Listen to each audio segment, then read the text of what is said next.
Bonjour. Alors voilà, petit message de soutien à Ahmed Oualek, message qui s'impose.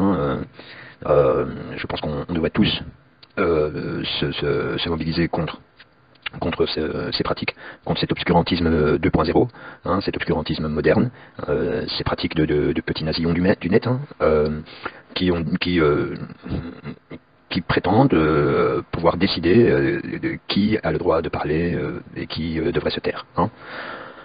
Alors, moi j'ai découvert Ahmed Oualek il y a environ une dizaine d'années, lorsqu'il gravitait autour de l'humoriste Popek Legitimus. J'ai d'ailleurs moi-même été victime du grand groupe, puisque, je l'avoue, j'ai fréquenté à plusieurs reprises le théâtre de la Main Salle. Alors, personnellement, déjà à l'époque, j'avais à l'intuition, j'avais plus ou moins deviné que Monsieur Oualek avait joué un rôle important dans la poursuite de la carrière du troubadour déchu. Parce qu'en effet, lorsque Popek a été banni de la télévision, je pense que c'est grâce à Ahmed qu'il a pu rebondir en allant racoler un nouveau public du côté des quartiers populaires et en capitalisant sur le drapeau de la Palestine, évidemment. Aujourd'hui, avec le recul, je dois avouer que j'ai compris, pas seulement aujourd'hui, je l'ai compris depuis un petit moment, que finalement, c'était Ahmed, me trompe pas. C'était pas Popek, c'était vraiment Ahmed le patron. Donc respect à Ahmed. Donc ensuite, j'avoue que j'ai été donc j'ai été pris donc dans je vais pas dire dans la mouvance j'ai même pas envie j'ai même pas envie de citer le nom, quoi. La dissidence, merde, quoi. Enfin, la dissidence pour moi ça a été une espèce de série télévisée, diffusée sur le net. Et j'ai suivi. Voilà, j'ai suivi les 3 premières saisons. Puis après, ça m'a saoulé, ça tournait en rond, ça n'avait plus aucun sens. Non, la vérité c'est que j'ai dû décrocher à la 3e saison, quand a été introduit le personnage de Laurent. Non, moi, je prononce même pas son nom de famille, moi je dis Laurent, je me marre déjà, quoi. Parce que, ouais, il faut savoir que je suis de Belgique. Et donc, Laurent Louis, je connais depuis longtemps, moi. Moi, Laurent Louis, je l'ai connu à Nivelles, moi, Lolo. Lolo, tu connais Nivelles, Lolo? Non, sérieusement, on a eu l'habitude, nous on a l'habitude en Belgique, les Français, il y a toujours cette image, ce stéréotype, les Belges sont des cons, lol. Excusez-moi, nous en Belgique, quand on vous a vu prendre Lolo au sérieux en France, putain mais les gars on s'est marré, vous vous rendez même pas compte à quel point on s'est marré, quoi. Enfin soit. Non, sérieux, Ahmed, il faut savoir que pour un Belge, Lolo, c'est beaucoup plus marrant que le survivalisme. Je veux dire, Lolo, c'est l'Everest. Après Lolo, tu peux plus rien. Enfin soit. Laissons Laurent Louis de côté, c'est pas la question, on s'en fout de lui. Donc je reviens sur Ahmed Oualek et ouais, je voudrais revenir sur un événement qui est passé assez inaperçu et moi qui a marqué un tournant dans ma perception des choses. C'est une vidéo qu'Ahmed Oualek avait postée il y a très longtemps. C'est une vidéo qui faisait à peu près 2-3 minutes, où Ahmed Oualek était très énervé, il était dans une pièce sombre, on le distinguait à peine, et il était convoqué au tribunal, si je me souviens bien, c'était pour l'affaire Fofana. Et donc il se plaignait du fait que voilà, il se retrouvait seul face au tribunal pendant que les autres vendaient leurs tasses et leurs fourchettes. Dans cette vidéo, je sentais bien que le gars avait des trucs à dire, mais qu'il se retenait. Et moi je me suis dit, ouais, lui il m'intéresse. Alors il s'en est suivi une série de vidéos où Ahmed Oualek, je pense que c'était une période où il allait très mal, et donc il pouvait paraître un petit peu, je veux dire, un peu hystérique dans ses vidéos.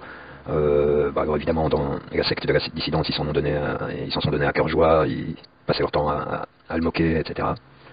Il faut avouer aussi qu'à ce moment-là, son discours n'était pas très clair. Moi déjà à ce moment-là, j'ai ressenti la souffrance que vivait cette personne, et je me suis dit que il y avait quelque chose derrière tout ça. Pour moi, c'était révélateur. Ça voulait dire qu'en fait, il y a beaucoup de choses qu'on ignore, qui se passaient dans les coulisses de cette arnaque de la dissidence et qui, manifestement, n'avaient pas l'air de sentir très bon. Donc, je me suis vite attaché à ce personnage, et au fur et à mesure des années où son discours s'est précisé et où il a dépassé cette période difficile donc là, on était à peu près, je veux dire, il y a à peu près 7 ans, comme ça. Ouais, 6-7 ans, je sais plus. Enfin, soit. Ensuite, plus le temps avançait, plus je me suis senti proche du discours d'Ahmed Oualek. Bien évidemment, dans sa dénonciation de la pseudo-dissidence, un sujet sur lequel je le rejoignais totalement. Enfin, je le rejoins totalement. et aussi évidemment sur l'islam, quoi, hein, sur les prises de position qu'il a sur l'islam, que je trouve très intéressantes, et que je rejoins bien souvent. Donc je parle évidemment de toute cette la question du voile, de cette pratique religieuse dépouillée de toute spiritualité, ce genre de choses. Voilà, moi je pense que le discours d'Ahmed est très courageux et très intéressant. Alors, la seule chose, non, on peut pas être d'accord sur tout. Il y a des choses avec lesquelles je suis pas d'accord, mais il y a une chose avec laquelle j'ai du mal, c'est le mot musulmaniste. Moi, bon, ouais, le problème c'est que le mot musulmaniste sous-entendrait qu'il y aurait donc l'islam et puis une espèce d'hérésie qui serait le musulmanisme. Peut-être. Le seul problème c'est que ce que Ahmed Moalek désigne comme musulmaniste, ça reste quand même l'immense majorité, c'est quand même la manière dont l'immense majorité des musulmans perçoivent l'islam. Hein, donc c'est la vision d'Ahmed Moalek qui est marginale, hein, c'est pas les musulmanistes qui sont marginaux. Enfin bref, c'est pas ça l'essentiel, c'est une question de mots, mais sur le fond, on est quand même, je rejoins quand même à mettre sur pas mal de points, si ce n'est juste que je le trouve très positif, je le trouve très mesuré. Personnellement, quand j'aborde ces questions avec mon entourage, je ne fais pas preuve d'autant de tact. Mais les mecs en face sont des crétins et ils ne comprennent pas. Ils ne comprennent pas en fait que Ahmed Moalek est leur meilleur ami. Ahmed Moalek, ce qu'il fait, c'est qu'il met la loupe sur toute leur perception et leur comportement qui sont complètement absurdes. Et grâce au travail d'Ahmed Moalek, ça leur permet de se réajuster. Donc en fait, Ahmed Moalek, oui, il les dérange parce qu'il les met devant le miroir. Mais en vérité, c'est leur meilleur ami. Et puis, de toute façon, peu importe. C'est-à-dire que je partage le point de vue d'Ahmed Moalek ou pas, de toute façon, je m'insurge contre ces pratiques gestapistes, hein, de gens qui passent leur temps à dénoncer pour essayer de faire taire, etc. Je vois pas très bien comment est-ce que tu peux faire ce genre de truc sans avoir un petit peu honte de toi. Un petit peu, quand je dis un petit peu, moi je pense même beaucoup. Alors, enfin voilà quoi, de toute façon, ces gens qui se prétendent être les défenseurs de la liberté d'expression, Ahmed Moalek les a démasqués. Et ça c'est bien, de toute façon.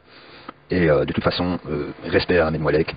Et je voudrais terminer par une citation, mais je ne sais plus, je ne me souviens plus de l'auteur, mais qui est pour moi, voilà, qui est pour moi une citation profonde, qui est: je crois en la parole des témoins qu'on assassine. Je crois en la parole des témoins qu'on assassine. Voilà.